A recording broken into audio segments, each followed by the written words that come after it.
আর আজকে আমি আমার প্রেজেন্টেশন হিসেবে কোর্স প্র্যাকটিক্যাল কোর্স 6 এর আন্ডারে and development awareness programme for women for child marriage অর্থাৎ বাল্য বিবাহ কেন্দ্রিক একটি আমার ডকুমেন্টারি অর্থাৎ তথ্যচিত্র কেন্দ্রিক একটা প্রেজেন্টেশন উপস্থাপন করছি।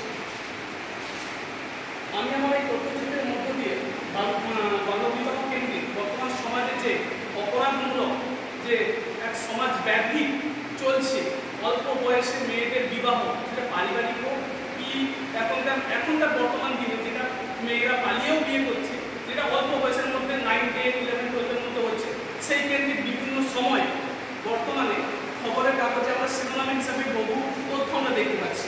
সেটা আনন্দবাজার, বিভিন্ন বর্তমান বিভিন্ন সংবাদপত্রে আমরা দেখতে পাচ্ছি যে পুলিশ প্রশাসন বিভিন্ন তৎপরতার মাধ্যমে তারা বাল্যবিবাহ কেন্দ্রিক ঘটনাগুলোকে আটকে দিচ্ছে। তবু মানুষ বর্তমান সমাজে পরিবার বলুন সমাজ বলুন এর মধ্যেও সচেতনতা তাদের মধ্যে জাগছে না। তার জন্য আমি এই যে তথ্যচিত্রের মধ্যে বিভিন্ন সংবাদপত্রের কিছু কাটি বা তথ্য কালেকশন করে আজ বাল্যবিবাহ কেন্দ্রিক কিছু ডাটা পেশ করছি। যেমন প্রথম আমার এখানে আছে একটি মেয়ে তার নিজের বিবাহ পরিবারের বিরুদ্ধে গিয়ে আটকে দিয়েছে। এটা আনন্দবাজার সংবাদপত্রে প্রথম প্রকাশিত হয়েছিল 2025 সালে।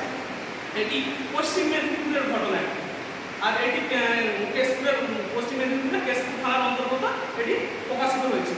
দ্বিতীয় আমার তথ্যটা ছিল আনন্দবাজার থেকে সংগ্রহ করা তথ্য, যেটি সংবাদপত্রের একটি নাবালিকাকে জোর করে তার পরিবারের বাবা মা জোর করে বিবাহ দিয়েছিল। সেটিও বিভিন্ন পশ্চিম মেদিনীপুরের প্রশাসন বা তাদের যে ব্লক ডেভেলপমেন্ট অফিসার বিভিন্ন স্বেচ্ছাসেবী সংস্থার দ্বারা খবর পেয়ে তারা এই বিয়েটাকে আটকেছিল। সেটি অনুষ্ঠান বাড়িতে হচ্ছিল, সেটা আটকে দিয়েছে। 3 নম্বর আমার যে ডাটা বা তথ্য সেটা কালেকশন করেছিলাম আমি বর্তমান সংবাদপত্র। এই তথ্যটা এটা মেদিনীপুরের ঘটনা, মেদিনীপুরের একটি কেশিয়ারি থানা, পশ্চিম মেদিনীপুরের কেশিয়ারি থানার অন্তর্গত এই ঘটনাটা আমি 2024 সালে প্রকাশিত হয়েছিল বর্তমান সংবাদপত্র। 4 নম্বর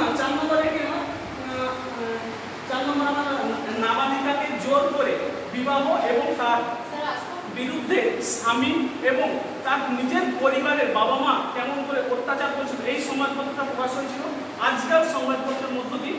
আর এটিও 25 সালের মধ্যে ঘটনা প্রকাশিত হয়েছিল। এটা মুর্শিদাবাদ জেলার হরিহরপাড়ার ঘটনা। 5 নম্বর আমার তথ্যচিত্রের মধ্যে যে তথ্য আমি কালেকশন করেছিলাম সেটি বর্তমানে নিউজ 18 বাংলার অন্তর্গত, তবে আগে ছিল ইটিভি নিউজের অন্তর্গত একটি খবর প্রকাশিত, এটা 24 সালে প্রকাশিত হয়েছিল। আর এটা ছিল স্বয়ং আমাদের পশ্চিমবঙ্গ রাজ্যের রাজধানী কলকাতার অন্তর্গত নাগরবেলা থানার অন্তর্গত এই ঘটনাটা। আর এখানকার একটি বাল্যবিবাহ ঘটনা হচ্ছিল, এখানে স্বেচ্ছাসেবী সংস্থা রুখে দিয়েছিল বাল্যবিবাহকে, তবে তাদের বিরুদ্ধে স্বেচ্ছাসেবী সংস্থার বিরুদ্ধে আর সেখানকার জনসাধারণ তাদের উপর আক্রমণ এনেছিল। তারা তারা বিভিন্নভাবে প্রশাসনের মাধ্যমে তারা আশ্রয় গ্রহণ করে তারা নিজের সুরক্ষা বহন করেছিল। আর 6 নম্বর আমার যে তথ্য কালেকশন করেছিলাম এটি আমার বর্তমান সংবাদপত্রের মধ্য থেকে, এটিও একটি নাবালিকাকে বিয়ে করেছিল। মুর্শিদাবাদ জেলার ঘটনা, সাগরপাড়া বলে একটি জায়গা, সেখানকার 2025 সালে এটি প্রকাশিত হয়েছিল বর্তমান সংবাদপত্রে।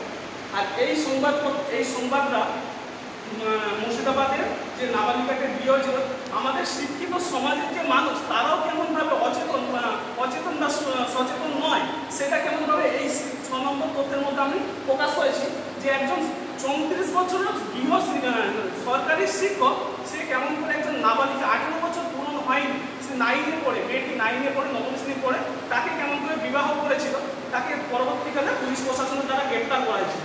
বর্তমানে আমি যে তথ্য পেশ করলাম, আমি আমার সংবাদপত্রের কাটিং বা তথ্য গ্রহণ করে এর মধ্য দিয়ে আমি বলতে চাই যে আমাদের সমাজে এখনো পর্যন্ত মানুষের মধ্যে সেই সচেতনতা বা সমাজ ব্যাধি যে সেটাকে দূর করা যেমন সম্ভব হচ্ছে না, তেমনি বলতে পারি যে এর জন্য আমাদের সমাজের সবাইকে যেমন পরিবারের মধ্যে সচেতনতা বাড়াতে হবে, পরিবারের মধ্যকার বাইরের সমাজের সমস্ত লোকজন এমনকি রাজনৈতিক বিভিন্ন দলগুলিকে এর বিরুদ্ধে প্রতিবাদ গড়ে তুলতে হবে, নাহলে এই সমাজ ব্যাধি অপরাধ কখনোই দূর করা সম্ভব হবে না।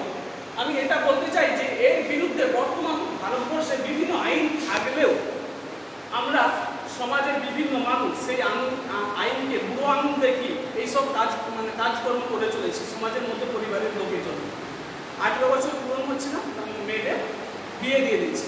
যেমন একটি আইনের মধ্যে আমি বলতে চাই, যেমন একটি আইন আছে 2006 সালে প্রকাশিত বাল্য বিবাহ নিষেধ আইন।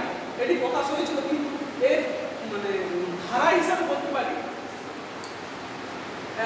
এই আইনের ধারা হিসাবে ছিল যে যদি নাবালিকাকে জোর করে বিবাহ দান করা হয় পরিবারের মধ্য থেকে, তবে তার বাবা মাকে 2 বছরের জেল, এমনকি 1 লাখ টাকা জরিমানা, এবং যে নাবালিকাকে বিয়ে করতে আসছে ধৃত তার হাজব্যান্ড হোক স্বামী হোক যাই, তাকেও 2 বছরের জেল এবং জরিমানা হিসাবে 1 লক্ষ টাকা দান করা হতে পারে, নেওয়া হতে পারে।